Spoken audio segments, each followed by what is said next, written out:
خاتم النبيين وعلى آله وأصحابه أجمعين. أما بعد فقد قال الله عز وجل في شان حبيبه تعظيما له وتوقيرا: إن الله وملائكته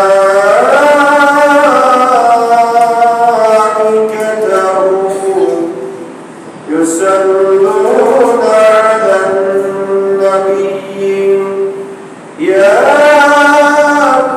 أيها الذين آمنوا صلوا عليه وسلموا تسليما. صلى الله على وآله وأصحابه صلى الله على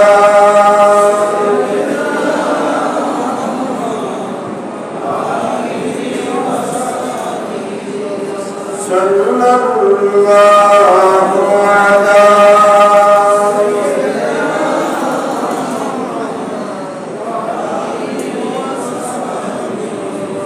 اللهم صل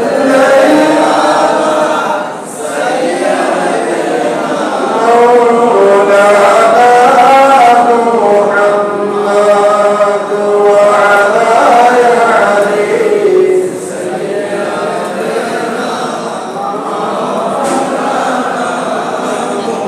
اللهم صل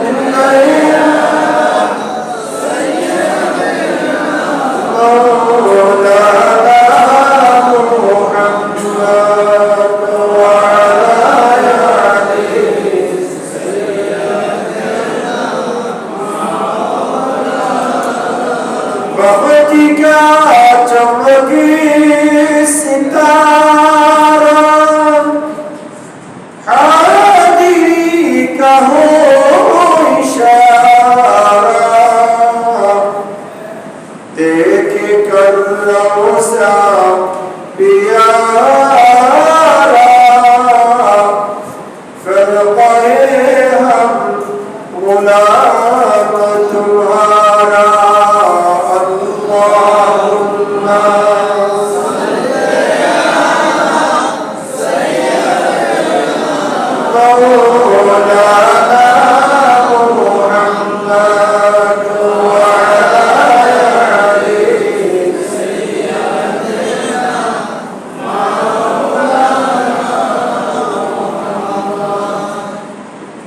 চিন্তা করে দেখো মন রাতের গভীর নিশীতে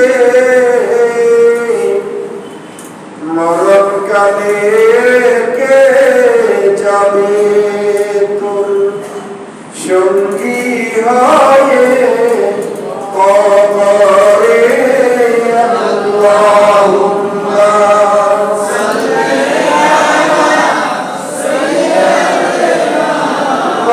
مولانا محمد وعلى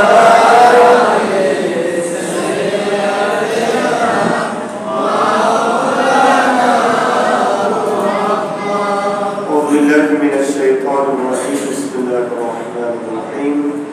إن أول بيت وضع للناس للذي بمكة مباركا وهدى للعالمين. صدق الله مولانا العظيم وبلغنا رسوله النبي الأمين ونحن على ذلك لمن الشاهدين والشاكرين والحمد لله رب العالمين.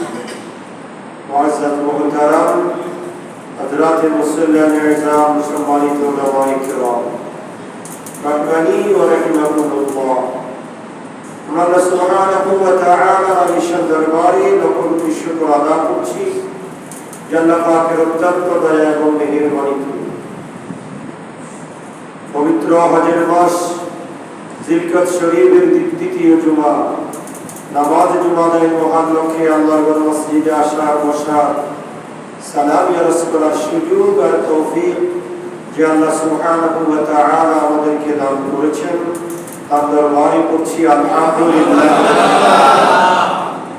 আল্লাহ দরুদ ও সালাম তার চাইতে আরো অনেক অনেক বেশি আল্লাহর সৃষ্টির প্রধান আকর্ষণ বিশ্ব সভার সভাপতি সমস্ত নবী রাসূলদের মাথার মুকুট শামসুল হিদায়াত বদরুদ দুজা সাইয়্যিদ সাকালাইন নবীউল হারামাইন আফতাব নবুওয়াত শাহনশাহ রিসালাত সুলতান মদিনা তাজদার হারাম সরকার ও আদম ইমামুল আম্বিয়া মুহাম্মদুর রাসূলুল্লাহ সাল্লাল্লাহু তাআলা আলাইহি ওয়াসাল্লাম এর নূরি দরবারে উচ্চ আওয়াজে আরেকবার করছি আলহামদুলিল্লাহ।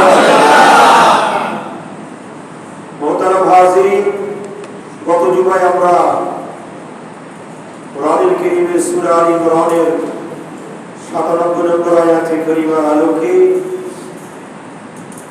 ইসলামের অন্যতম শারীরিক এবং আর্থিক ইবাদত হজের গুরুত্ব নিয়ে আমরা আলোচনা করেছিলাম। একই ধারাবাহিকতায় আজকে কোরআনুল হাকীমের সূরা আল ইমরানের 96 নম্বর আয়াতে কারিমার আপনাদের সম্মুখে তেলাওয়াত করেছি। আয়াতে কারিমার আলোকে আমরা আলোচনা করব বিমাশিয়াতিল্লাহ বিইذنিল্লাহ ওয়া তাওফীকি আল্লাহ সুবহানাহু ওয়া তাআলা হজকে বান্দার উপর ফরজ করেছেন। বান্দার উপর কি করেছেন? এবং আমরা গত জুমার আলোচনায় শুনেছি হজ এবং উমরা করলে কি লাভ? লাভ আছে না নাই? আছে। হজের বিনিময়ে আল্লাহ রাসূল বলেছেন জান্নাত। সুবহানাল্লাহ। শর্ত হচ্ছে একটা হজ্জুম মাবরুর, হজটা হইতে হবে কবুলকৃত হজ।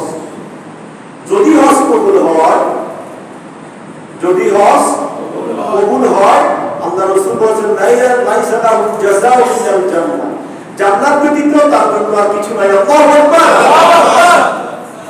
তার জন্য কি? জান্নাত। যদি হজ কি হয়? কবুল হয়।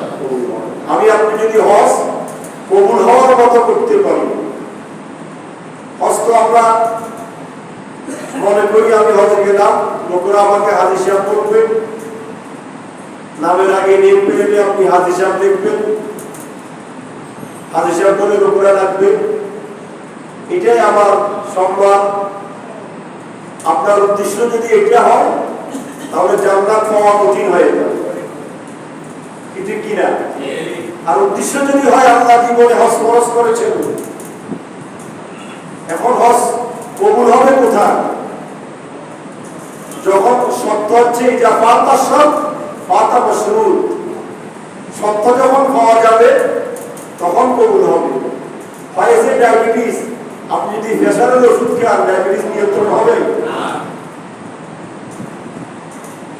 এই জন্য হজ কবুল হওয়ার জন্য নাম্বার 1 সত্য হচ্ছে হালাল ইনকাম। কি ইনকাম বলেন না? সুদের টাকা, ঘুষের টাকা, সম্পত্তি লুণ্ঠনের টাকা, আরেকজনের হকের টাকা, এগুলো দিয়ে আপনি হজ করলেন আর নামের আগে হাজী সাহেব লাগালেন, ওইটা আপনাকে দুনিয়াতে হাজী সাহেব বানাবে, কিন্তু আখিরাতের জমিনে হাজী হজের বিনিময়ে যে জান্নাত সেটা পাওয়া কি হয়ে যাবে? কঠিন হয়ে যাবে। আল্লাহ রাব্বুল আলামিন হাকামুল হাকিমিন কোরআনুল কারীমের সূরা বাকারার 197 নম্বর আয়াতে কারিমার মধ্যে বলেছেন আল হাজ্জু আশহুরুম মা'লুমাত। হজ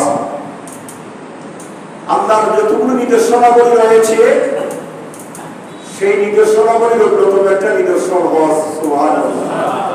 গত জুমায় বলেছিলাম হজ মানে বহু কিছু না। হজ মানে 9 জিলহজ আরাফাতের ময়দানে অবস্থান করা, হজ মানে আল্লাহর ঘর তাওয়াফ করা, হজ মানে সাদা দুইটা কাপড় সেলাই বিহীন পরিধান করা, এটার নাম। কিন্তু এটার মধ্যে দিয়ে আপনার যত আমিত্ব, যত অহংকার, যত বড়ত্ব, যত শ্রেষ্ঠত্ব, সবকিছুকে মাটির সাথে নিঃশ্বাস করে দেওয়ার নাম হচ্ছে হজ। সুবহানাল্লাহ। হজ মানে বাংলামি করা।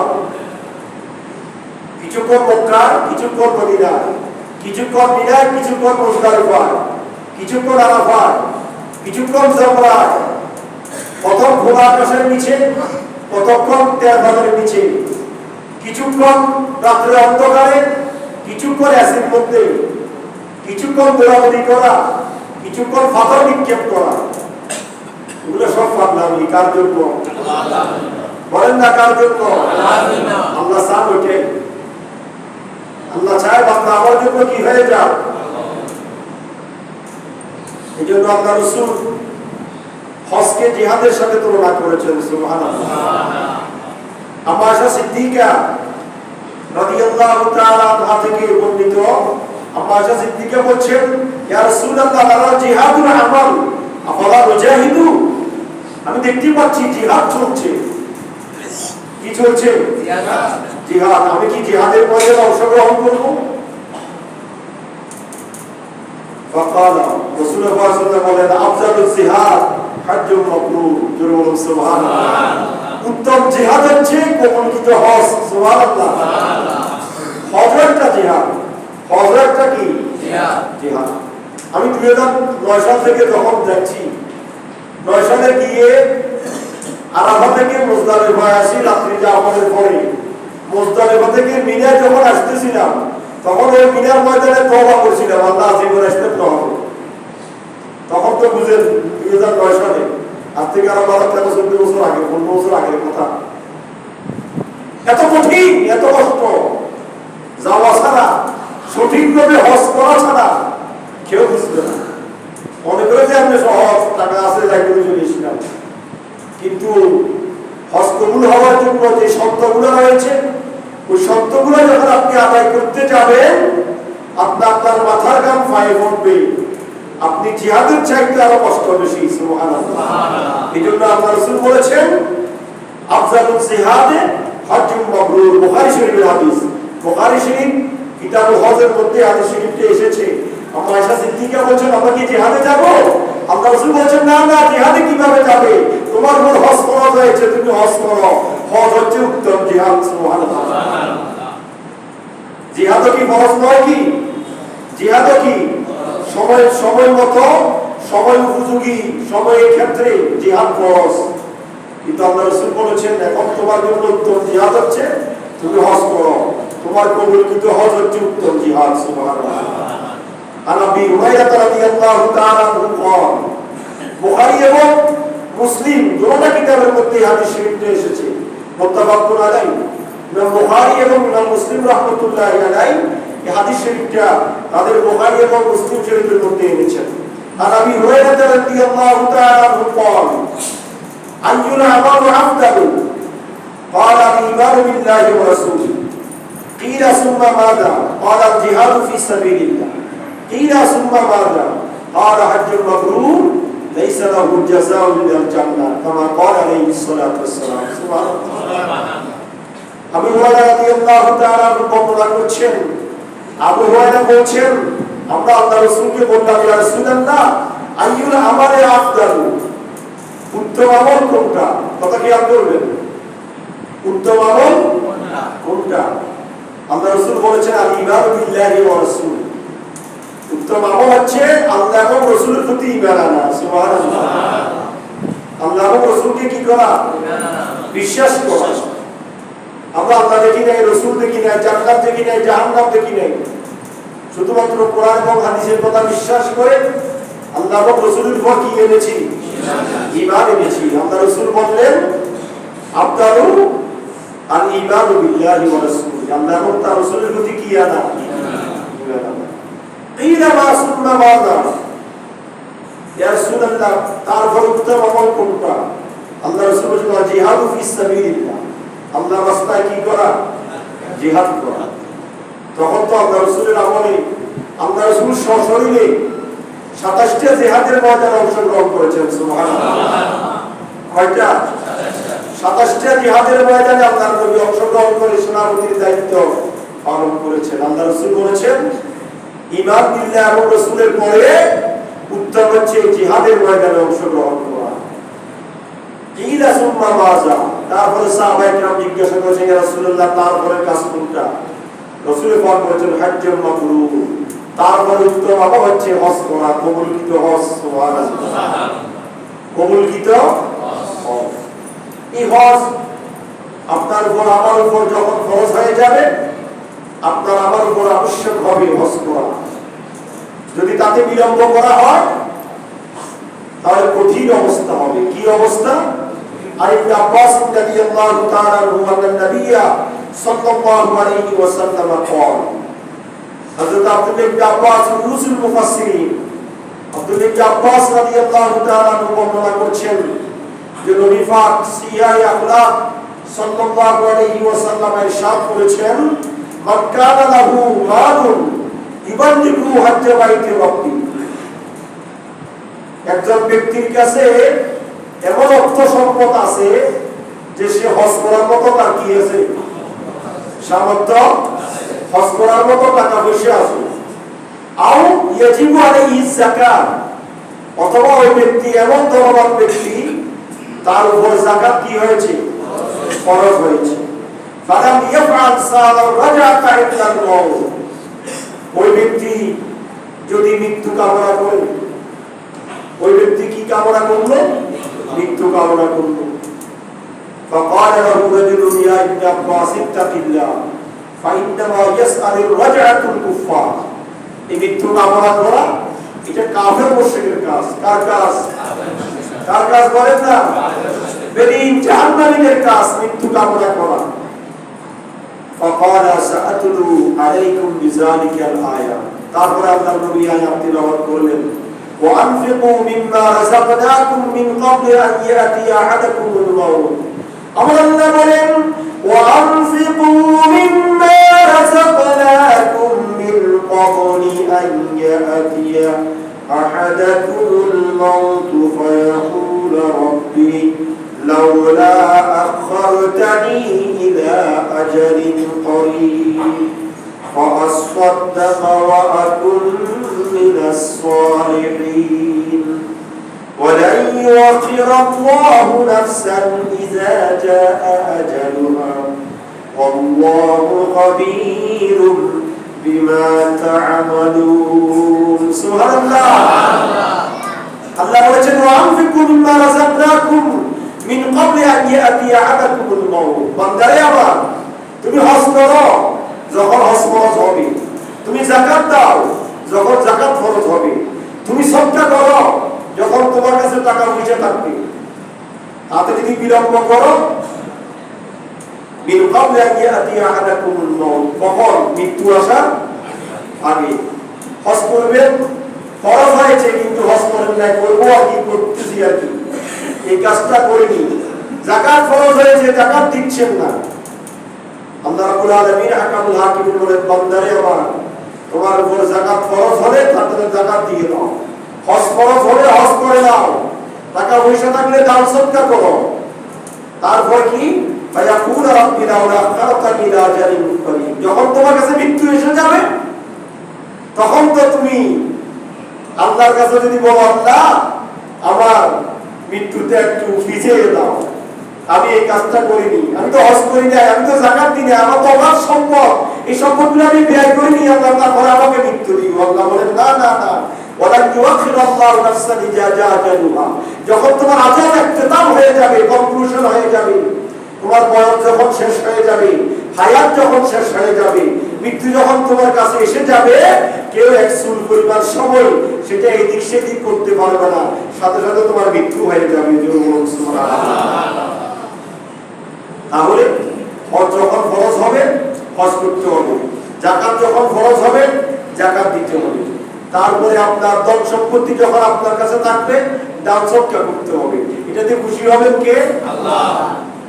আমরা হজ করি, হজের জন্য এই দুনিয়ার জমিনে আর কোনো একটা স্থান নাই, একটা নির্দিষ্ট স্থান ছাড়া। কথা বলেন ঠিক কিনা? তাওয়াফের জন্য পৃথিবীর জমিনে কোনো জায়গা নাই, একমাত্র আল্লাহর ঘর ছাড়া। বলেন না, কথা বলেন না। আল্লাহর ঘর ছাড়া তাওয়াফের জন্য রুহের জমিনে আর কোন স্থান আছে? আপনি যদি অগাধ সম্পত্তির মালিক হন, খানায় কাবার মতো ঘর বেড়ে আপনি যদি তাওয়াফ করেন, ঈমান থাকবে না যাবে? কিন্তু আল্লাহ রাব্বুল আলামিন হাকামুল হাকিমিন নির্দিষ্ট একটা জায়গায় পৃথিবীর মধ্যখানে একটা ঘর আল্লাহ নির্মাণ করেছেন। আল্লাহ এই ঘর নির্মাণ করে মানুষকে হজ করার জন্য বলার করেছেন। সুবহানাল্লাহ। আমরা হজ করতে যাই কোথায়? মক্কাতুল মুকাররমাতে। হজ কবুল করার জন্য যাই মদিনাতুল মুনাওয়ারাতে। সুবহানাল্লাহ। হজ হয় মক্কায়, কবুল হয় কোথায়? মদিনায়। সুবহানাল্লাহ। উমরা হয় মক্কায়, কবুল হবে মদিনায়। আল্লাহ রাব্বুল আলামিন হাকামুল হাকিমিন এইজন্য নবীজিকে পাশে রেখেছেন। সুবহানাল্লাহ। দুটোটা এক দেশে, কথা বলেন ঠিক কি না? সামান্য দূরত্বের মাঝখানে আল্লাহ ইচ্ছে করলে নবীজিকে আরেক দেশে রাখতে পারতেন, কিন্তু এই আল্লাহর নবীজিকে আল্লাহর ঘরের পাশে রেখেছেন। তার হিকমত হচ্ছে আল্লাহ রাব্বুল আলামিন হাকামুল হাকিম বুঝাতে যাচ্ছেন, বান্দা হজ যদিও তুমি মক্কায় করো, কবুলের জন্য দরখাস্ত করতে হবে মদিনাতে। সুবহানাল্লাহ। বাকি এই কথার আর একটু রহস্য উদ্ঘাটন করবো পরবর্তী জুমায় ইনশাআল্লাহ। হজ আমরা করতে যাই কোথায়? মক্কা। মক্কায় আমরা হজ করতে যাই, আল্লাহ রাব্বুল আলামিন মক্কাতুল মুকাররমার মধ্যে আল্লাহর ঘর নির্মাণ করে রেখেছেন। এই হজের তাৎপর্য, হজের হাকিকত, প্রতিটি আমলের মধ্যে দুইটা বিষয় লেখা থাকে। কয়টা বিষয়? হজের হাকিকতের মধ্যে, তাৎপর্যের মধ্যে দুইটা বিষয় অবলোকন করি।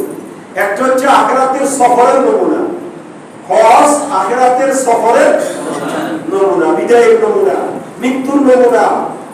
আপনি যে খাটিয়ে উঠবেন, আপনি যে মৃত্যুবরণ করবেন, আপনি দুনিয়ার জমিন থেকে চলে যাবেন, এই হজটা হচ্ছে মৃত্যুর নমুনা, আখিরাতের নমুনা। দ্বিতীয় হচ্ছে হজ আল্লাহর ইশক এবং মুহাব্বতের বহিঃপ্রকাশ। সুবহানাল্লাহ। ওই যে আগে বলেছিলাম, হজ মানে কি করা? পাগলামি করা। আল্লাহর ইশক প্রেম কতটুকু আপনার অন্তরে আছে সেটার বহিঃপ্রকাশ হবে হজের মধ্য দিয়ে। সুবহানাল্লাহ। হজের প্রথম যে তাৎপর্য আমরা দেখতে পাই সেটা হচ্ছে আখিরাতের সফরের নমুনা। সেটা কেমন?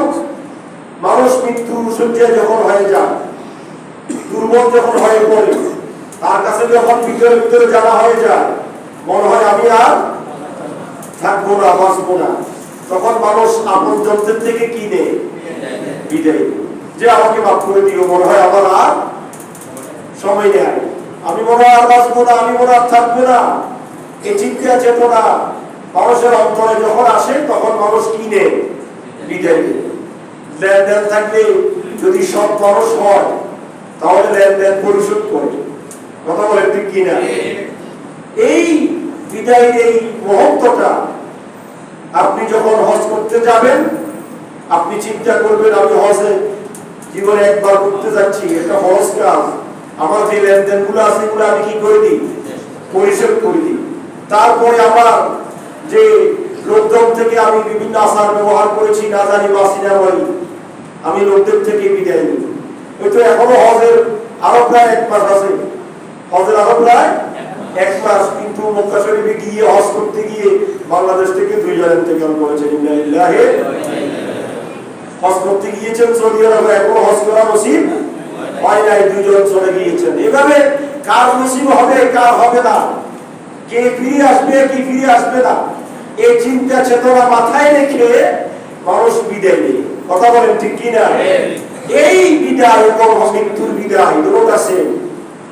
আপনি যে হজে যাবেন, এই বিশাল সফরে আপনি যে আবার ফিরে আসবেন কিনা, লোকদের লেনদেন আপনি পরিশোধ করবেন, এই চিন্তা চেতনা আপনাকে মৃত্যুর কথা স্মরণ করাই দেবে, যে আমি হজ থেকে আবার ফিরে আসবো কিনা, আসার সুযোগ হবে কিনা, আল্লাহ আমাকে বাঁচাই আনবেন কিনা, তাহলে আমি মানুষ থেকে বিদায় নিই এবং লেনদেন পরিশোধ করে যাই। সুবহানাল্লাহ। দ্বিতীয় নম্বর হচ্ছে হজের জন্য আপনি যখন ঘর থেকে বের হবেন, চট্টগ্রাম অথবা ঢাকা বিমানবন্দরে যাবেন, আপনাকে সেলাইবিহীন 2টা কাপড় পরিধান করতে হয়, ইহরাম বাঁধতে হয়। কথা বলেন ঠিক কিনা? আমি গত জুমায় বলেছিলাম হজ কয় প্রকার? সবাই বলেন হজ কয় প্রকার? তিন প্রকার, ইফরাদ, তামাত্তু, কিরান। এই তিন প্রকার হজ, তিন প্রকার হজের মধ্যে সবচাইতে সওয়াব বেশি যেই হজ, সেই হজের নাম হচ্ছে কিরান। হজের নাম কি?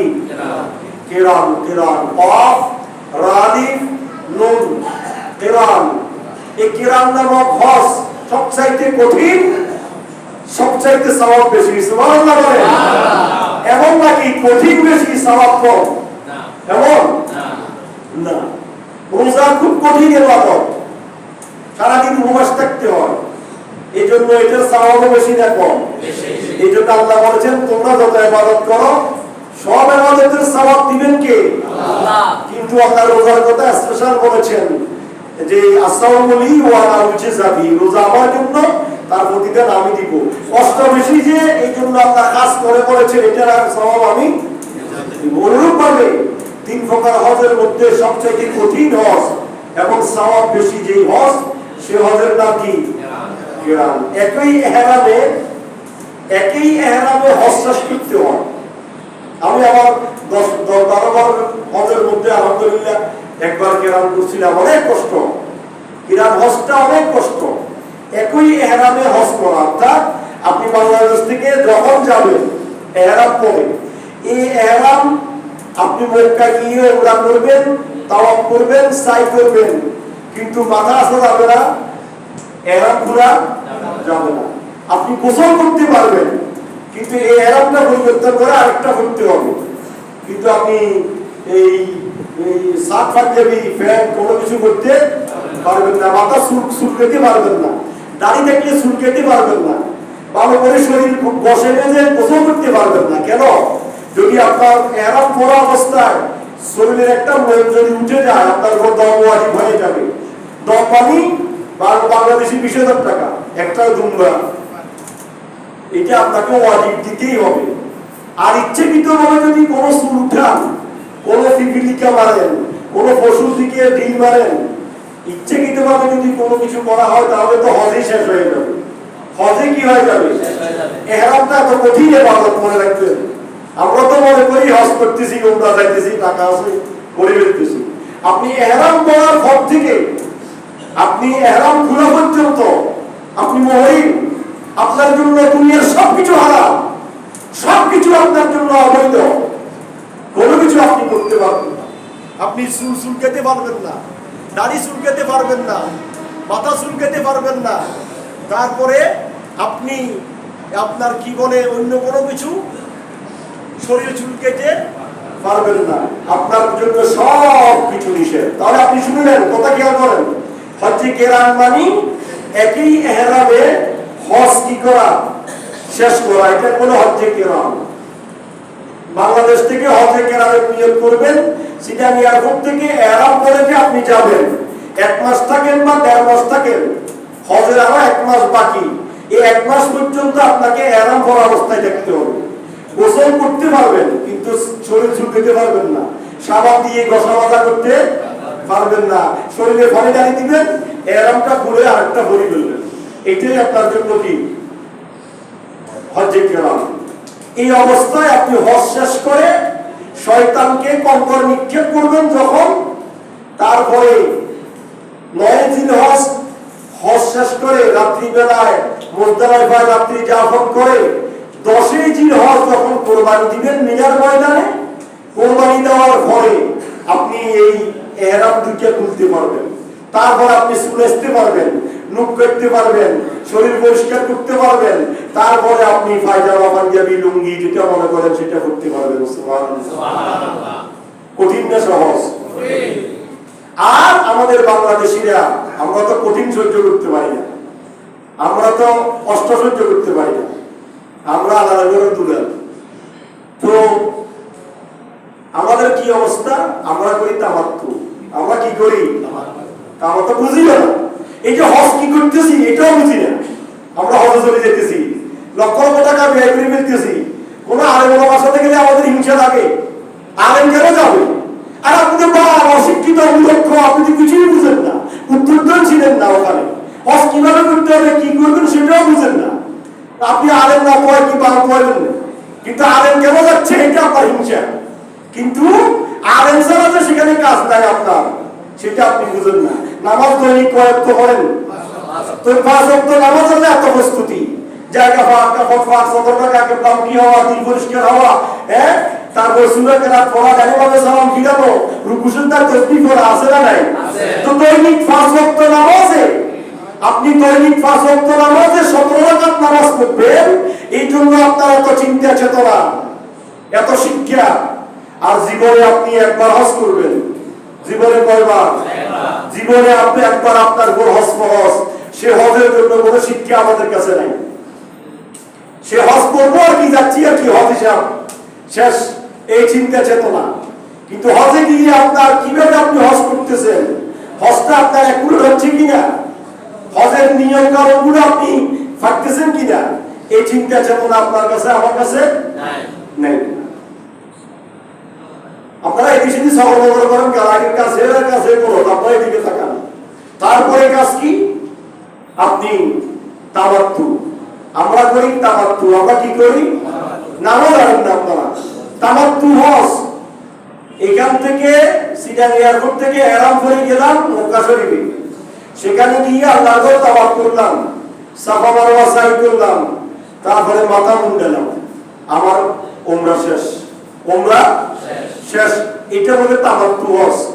এইবার আপনি ইচ্ছে করলে উমরা করতে পারবেন, না করলে আপনি একবার হজ পর্যন্ত সেখানে বসে বসে শুধু নামাজ পড়বেন, তাসবিহ তাহলিল পড়বেন, 5 ওয়াক্ত নামাজ, আসবেন যাবেন পড়বেন, খাইবেন ঘুমাইবেন, শেষ। ওই 8 জিলহজ 7 তারিখ বিকেল বেলা আবার আপনি নতুন করে হজের জন্য ইহরাম পরে আল্লাহর ঘর নফল তাওয়াফ করবেন, সাফা মারওয়া সাই করবেন ওয়াজিব। এটা শেষ করে তারপরে আপনি আরাফাতের ময়দানে অবস্থান করবেন। 10 তারিখ রাত্রিতে মুজদালিফায় রাত্রি যাপন করবেন এবং 11 তারিখ আপনার 11 তারিখ শয়তানকে 10 তারিখ শয়তানকে কঙ্কর নিক্ষেপ করে আপনি তারপরে মাথা মুন্ডাবেন, কুরবানি হবে, কুরবানির পরে মাথা মুন্ডাবেন, তারপরে আপনি ইহরাম খুলে ফেলবেন। সুবহানাল্লাহ। এটাকে বলে তামাত্তু হজ। এটাকে কি বলা হয়? তামাত্তু হজ সহজ, এক ইহরামে সবটা করতে হয় না, কিন্তু হজ্জে কেরাম কঠিন। হজ্জে কেরাম কি কঠিন? তো আমরা বাংলাদেশিরা সহজটা তালাশ করি, এই জন্য আমরা তামাত্তু হজ করি। এখান থেকে ইহরাম পরে গেলাম, এই যে ইহরাম পরা, এই ইহরাম পরাটা আপনাকে মৃত্যুর কথা স্মরণ করাই দিবে। কিসের কথা? কথা বলেন, কিসের কথা? ইহরাম করে আপনি একটা কাপড় গায়ে, একটা কাপড় ফরালে, নাই সেলাই যুক্ত কোনো কিছু, নাই আভিজাত্য সৌন্দর্য সুগ্রাম সেন আতর, হ্যাঁ, কোনো কিছু আছে?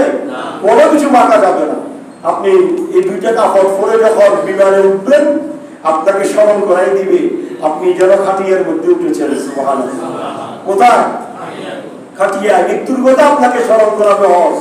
আমরা তো হজ করবো বুঝিতে না পাই, কিন্তু হজের জন্য মৃত্যুর কথা আপনাকে স্মরণ করাই দিচ্ছি। আপনি তুমি এই 2টা কাপড় পরে তোমাকে কবরের জন্য প্রস্তুত নিতে হবে। এই 2টা কাপড় পরে তুমি খাটিয়ে উঠতে হবে। আপনি যখন এই বিমানে উঠবেন, মৃত্যুর 2টা কাপড় পরিধান করে আপনাকে খাটিয়ে ওঠার কথা স্মরণ করাই দিবে। সুবহানাল্লাহ। ইহরামের কাপড় যখন আপনি পরিধান করবেন, কাপড়ের কাপড় পরার কথা আপনাকে স্মরণ করাই দিবে। সাফা মারওয়া যখন সাই করবেন, আপনাকে হাসরের ময়দানে এদিক সেদিক দৌড়াদৌড়ির কথা স্মরণ করাই দিবে। আরাফাতের ময়দানে যখন অবস্থান করবেন, আরাফাতের প্রচন্ড গরম, নাই সেখানে কোনো ফ্যান, নাই এসি, নাই কারেন্ট। আরাফাতের ময়দানে কি নাই? কারেন্টের দরকার নাই, দিনের কাজ। এই জন্য আরাফাতের ময়দানে ফ্যান নাই, এসি নাই, উপর একটা তেরফল টাঙ্গা দিছে, বস গরম, নিচে প্রচন্ড বালি, উত্তপ্ত গরম। গরমের ভিতরে আপনি ইবাদত বন্দেগী করতেছেন, কান্নাকাটি করতেছেন। আরাফাতের ময়দানের নমুনা, হাসরের ময়দানের নমুনার কথা আপনাকে স্মরণ করাই দিবে। সুবহানাল্লাহ। সূর্যের তাপ, আরাফাতের ময়দানে কারেন্ট নাই, ফ্যান নাই, এসি নাই, সূর্যের প্রখরতা, সূর্যের তাপটা আপনাকে স্মরণ করাই দিবে হাসরের ময়দানের উত্তপ্ততা।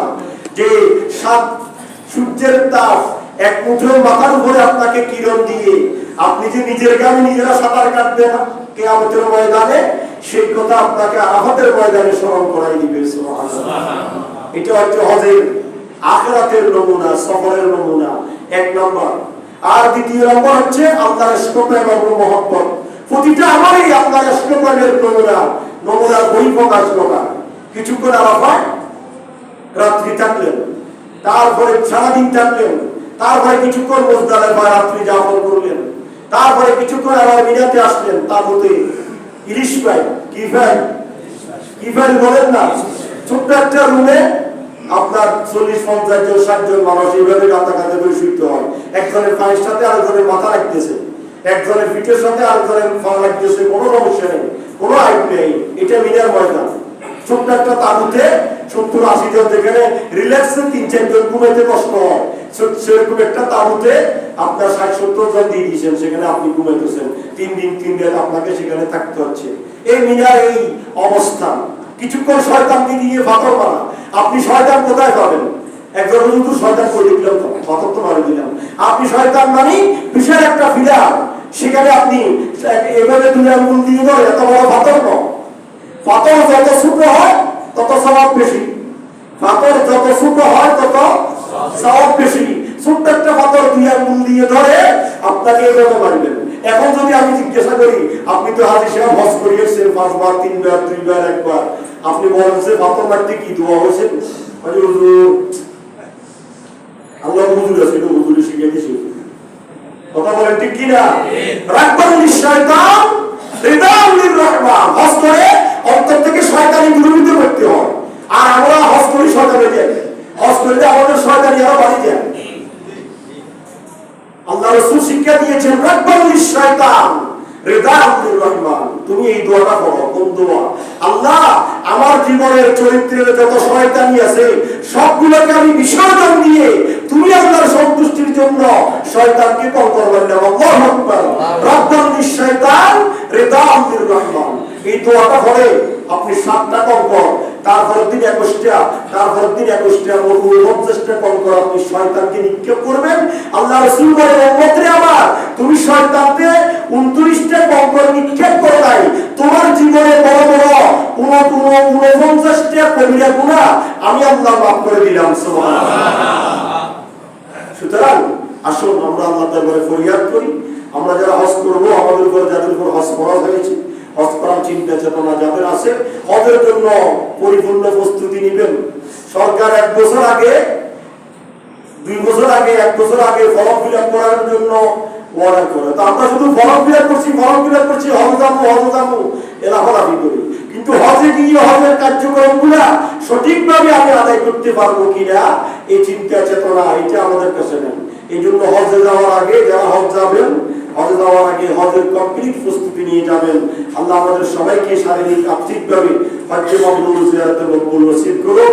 যা আলোচনা করেছি বাকি জুমা আগামী জুমা আলোচনা করবো ইনশাআল্লাহ।